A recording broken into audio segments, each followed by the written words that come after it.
Lamentablemente, durante la campaña electoral se ha tratado de asustar a la población con el cuento que queríamos expropiar los ahorros, las casas, los automóviles, las fábricas y otros bienes de propiedad de los ciudadanos, lo que es totalmente falso. No haremos nada de eso porque queremos que la economía mantenga orden y predictibilidad, que es la base de las decisiones de inversión. La propiedad de las personas obtenidas con esfuerzo y en el marco de la legalidad está garantizada por el Estado. Lo que nosotros propugnamos es que se acaben los abusos de los monopolios, de los consorcios que corrompen y cobran sumas artificialmente elevadas por los bienes y servicios básicos, como ha sucedido con el gas doméstico y las medicinas, y cuando las entidades financieras cobran hasta el 200% por crédito de consumo. Así, por ejemplo, el Banco de la Nación deberá estar en capacidad de proporcionar al ciudadano todos los servicios bancarios disponibles, con tasas de utilidad razonables, que les permitan competir en este mercado con eficacia, pero sin usura. No pretendemos ni remotamente estatizar ninguna economía, ni hacer una política de control de cambios. Solo queremos que la economía de las familias, sobre todo las de menores ingresos, sean más estables y prósperas. Que las grandes empresas no estafen al fisco inmediato la evasión o elusión tributaria, que el Estado cumpla su función supervisora y defensora del ambiente, del consumidor y de la sociedad. No creo que ningún verdadero peruano pueda estar en contra de este propósito. El caso Lava Jato es un baldón que nos perseguirá por mucho tiempo. Tenemos que desterrar la corrupción, pero para eso tenemos que sancionar con dureza y firmeza a todos los que participen en ella. En el caso mencionado, vemos a muchos funcionarios, incluso hasta 3 expresidentes del país implicados. 2 de ellos han sido detenidos, pero paradójicamente no vemos preso a ningún empresario. Algunos lo estuvieron unos días, pero ahora ya están libres y hasta fuera del país. Esto no es correcto. El Perú es un país de milenaria tradición minera y agrícola. Todas las culturas que florecieron en el territorio nos han dejado muestras de su habilidad, que hoy es parte del patrimonio de todos nosotros. Sin embargo, si un proyecto no tiene rentabilidad social, simplemente no va.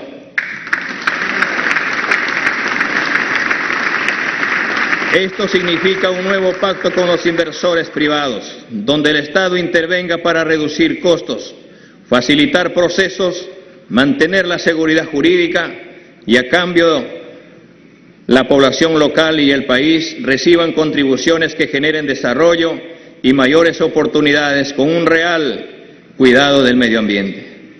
Se promoverá la participación del Estado como la hacen todos los países de la región como socio o ejecutor mayoritario. Los centros y postas de salud garantizarán la atención médica, laboratorio y exámenes con real gratuidad sean y no asegurados.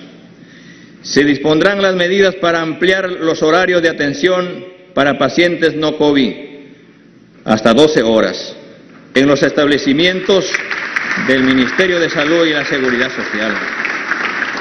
Se tomarán las medidas necesarias para continuar con la vacunación, ampliando horarios y extendiendo su presencia en las zonas más populosas de las capitales. Los establecimientos de primer nivel vacunarán en horario extendido. En economía, activar programas públicos de generación de empleo que a la vez permitirán darle mantenimiento o construir obras en todo el país. Para ello se asignará 3.000 millones de soles para las municipalidades y los gobiernos regionales para la aceleración de inversiones. 1.000 millones de soles para arreglar trochas carrozables a los centros poblados del país. Transferencia directa e inmediata de apoyo financiero de 700 soles a cada familia vulnerable, dado que la pandemia ha generado muchos costos en educación y salud a las familias, y a eso ahora se ha sumado en el último mes del gobierno anterior un alza de precios que afecta a la alimentación familiar. Los programas de facilidades de crédito realizados de manera concertada entre el gobierno y el BCR han permitido sostener a sectores empresariales durante la pandemia, pero excluyeron a las mayorías, al agro, las pymes y los consumidores. Por ello, queremos sostenerlos y ampliarlos. En este sentido, ampliaremos los periodos de gracia y facilitaremos la reprogramación de deudas de las MIPES. Lanzaremos un nuevo programa de crédito orientado específicamente a la protección del empleo. Y le daremos especial atención y prioridad a los sectores más afectados por la pandemia: el agro, MIPES, turismo y transporte. En educación, declararemos de inmediato la educación pública en estado de emergencia. Nos proponemos aumentar el presupuesto del sector educación para dar respuesta a las grandes necesidades educativas de los sectores vulnerables, rurales, bilingües.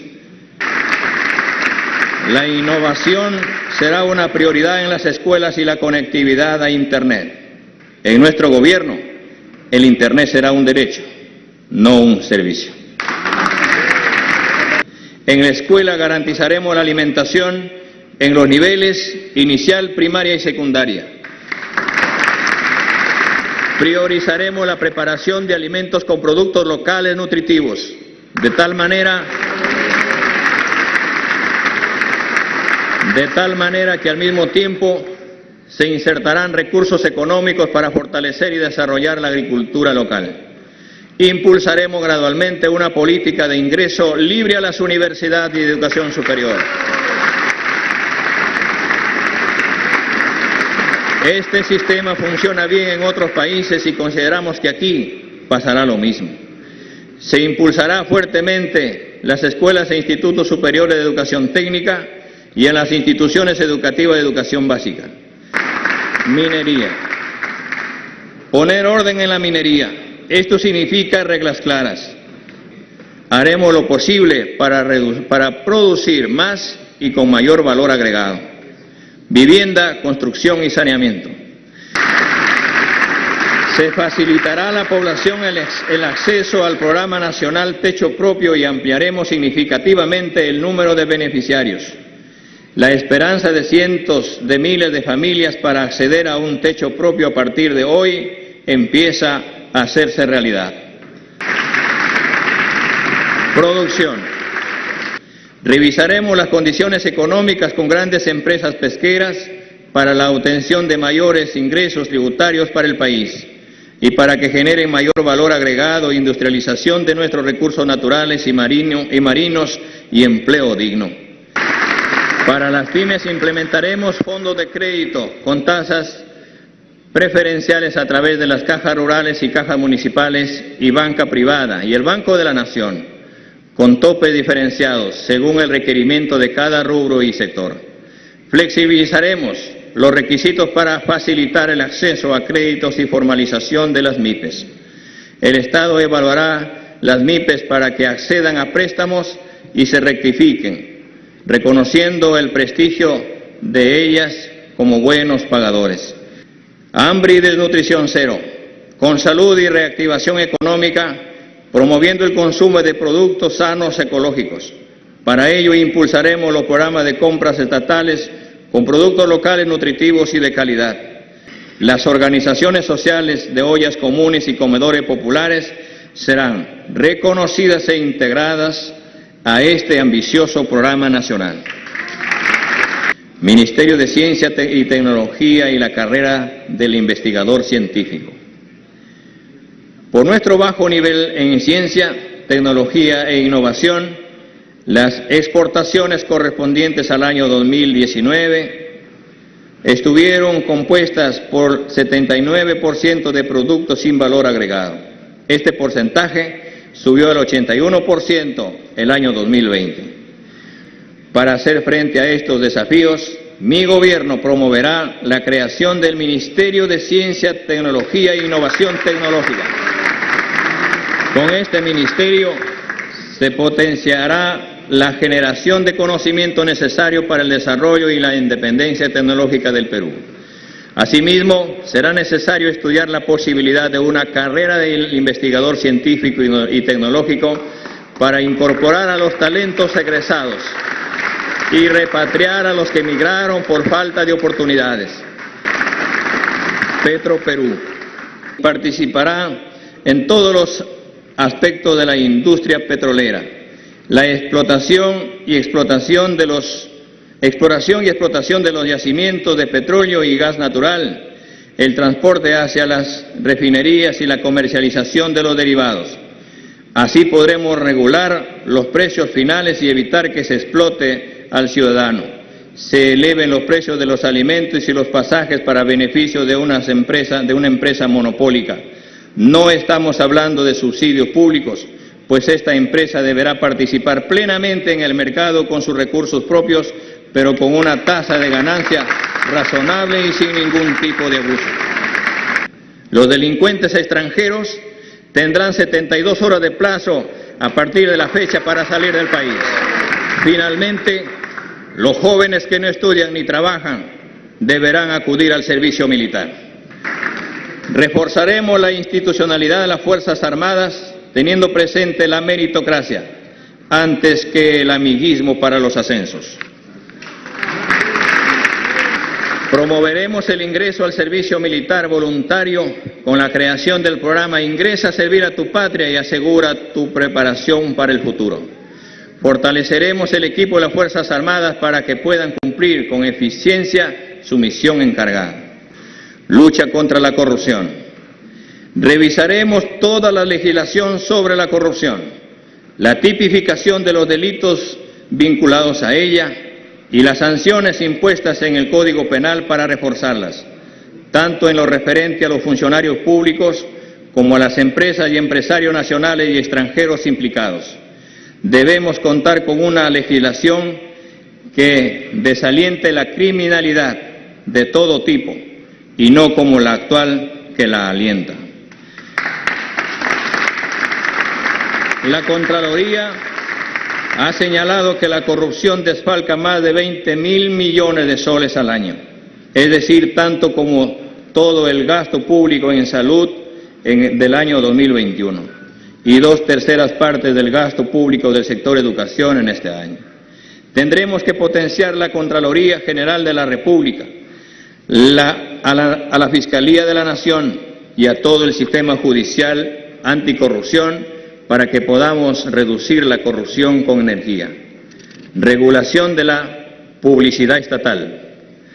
La publicidad del Estado, mediante la cual algunos gobiernos han realizado presión indebida a los medios de comunicación para lograr beneficios políticos, paralizar las críticas e incluso orientar la línea editorial de algunos, debe ser regulada de mejor manera. En este sentido, estableceremos que este gasto se realizará dando prioridad a los medios de provincias y redes virtuales. Creemos que así podremos garantizar una mejor cobertura de la publicidad estatal y una correcta descentralización del gasto público. Protección y desarrollo del medio ambiente. Nuestro país dispone del 13% del total del territorio de la Amazonía. En el año 2000 disponíamos de 78 millones de hectáreas de cobertura de bosques, pero hemos deforestado varios cientos de miles de hectáreas desde entonces. Tenemos que revertir esta tendencia. Eliminaremos las trabas que impiden el cobro de las infracciones ambientales, las cuales deben utilizarse para fortalecer la política ambiental. La protección social. Consideramos que la protección social en el Perú debe pasar por las políticas de aseguramiento al acceso y derecho pleno a la salud y pensiones. Ningún peruano debe hacer coletas, denigrarse en programas de espectáculos o mendigar por atención en salud o para tener una pensión digna. La salud y las pensiones serán universales con una cobertura digna. Sobre esa base propondremos la creación de una comisión ejecutiva legislativa para la creación de un nuevo sistema de protección social. La Asamblea Constituyente. Todos saben, porque así lo hemos manifestado muchas veces, que una de nuestras principales banderas políticas es la convocatoria a una Asamblea Constituyente que dote a nuestra patria de una nueva Carta Magna que permita cambiar el rostro a nuestra realidad económica y social. Insistiremos en esta propuesta, pero siempre en el marco de la ley y con los instrumentos legales que la propia Constitución vigente proporciona. El pueblo peruano debe tener seguridad que no queremos hacer cambios por el simple deseo de hacerlos, sino que muchas de las disposiciones hoy vigentes solo benefician a las grandes corporaciones para que puedan llevarse nuestra riqueza a raudales. El Estado debe tener libertad para promocionar, para vigilar y regular de acuerdo al interés de las mayorías. Ejecutaremos y respetaremos con energía lo que el pueblo decida. ¿El pueblo está condenado a seguir prisionero de esta Constitución por el resto de sus días? A pesar que la mayoría de quienes votaron en las recientes elecciones y que hoy tiene menos de 46 años no participaron políticamente en la aprobación de dicha Constitución, la respuesta, sin duda, es que no. El poder constituyente originario emana del pueblo y no de los gobernantes, ni de las autoridades.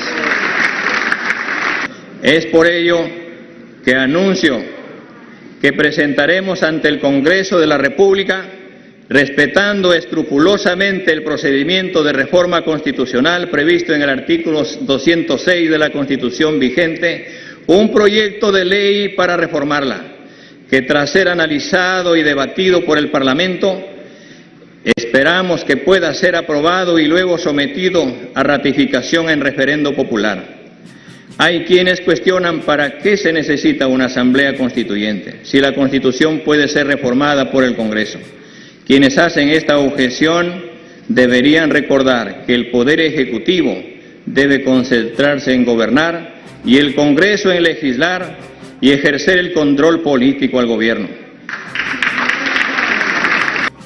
Queridos compatriotas, debo decirles que yo no gobernaré desde la casa de Pizarro, porque creo que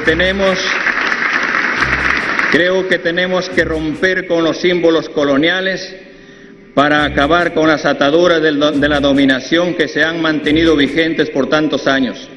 Cederemos este palacio al nuevo Ministerio de las Culturas para que sea usado como un museo que muestre nuestra historia desde sus orígenes hasta la actualidad. El 28 de julio del 2026 regresaré a mis labores docentes de siempre. Como decían nuestros antepasados quechuas antes de emprender una gran tarea, Hut Umaya, Hut Zunquilla y Hut Maquilla.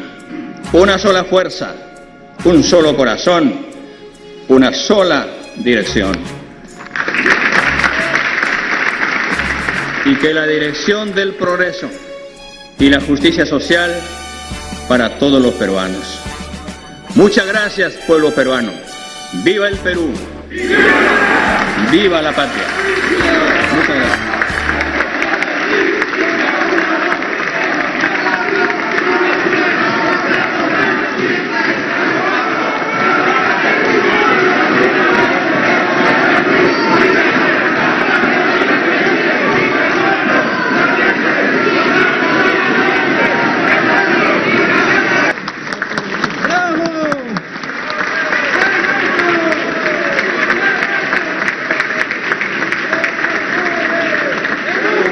Congreso.